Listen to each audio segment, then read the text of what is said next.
Well, we are learning more tonight of the 850 or so former U of M athletes who have come forward to accuse Dr. Robert Anderson of sexual abuse during his exams. Jason Colthorpe spoke to the attorney of several former athletes, and he's live on campus tonight with more. Jason.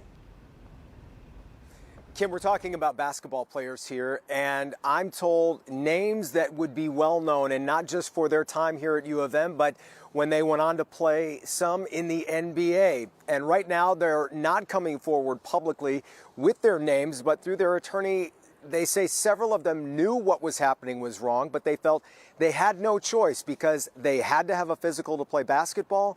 There was only one doctor giving those physicals.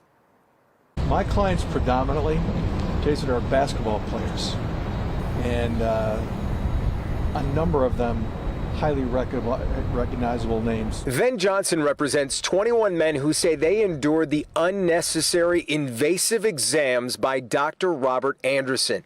18 of them U of M basketball players who played in the 60s, 70s, and 80s for 3 different head coaches. Dave Strack coached the Wolverines from 1960 to 68, and Johnson says he was told of the abuse. Did Strack report it to Don Canham? No. Did not. Well, as far as from my client's testimony, as it will be in court, that he did nothing. What was his response when they said? Pretty much the same as Bo. They laughed about it. Bo Schembechler has been the recent focus of the Anderson scandal, with his family and some former players coming to his defense, as others say Bo knew and did nothing. This is something bigger than Bo. This is something bigger than U of M. These are people. These are survivors. These are not people making up stories. You're not people who are looking to get rich on a little lawsuit thing. These are real people. And, says Johnson, the university so far apologizing only for what Anderson did is not enough. He was just an incredible predator, and the only way that this can happen is if there is this ongoing, what I'm going to call, inside cover-up.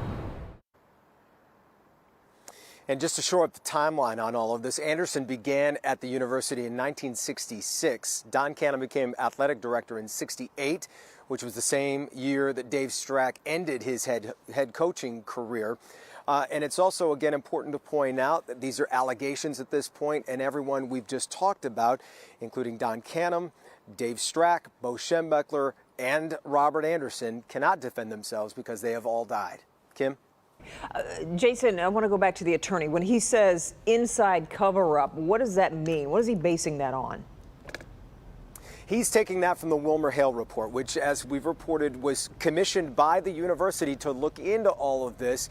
And he stresses that in there, several coaches were told, several documents were produced to say that, including Bo Schembechler, several coaches were told about this, and it became almost a joke amongst them because that's how you get those crude nicknames of Anderson. But again, his attorney says right now it's time to focus on these survivors. That's the important thing to do right now. Yeah. Kim. Yeah. And so much more to come on this story, and we will, of course, be following it. Jason, thank you.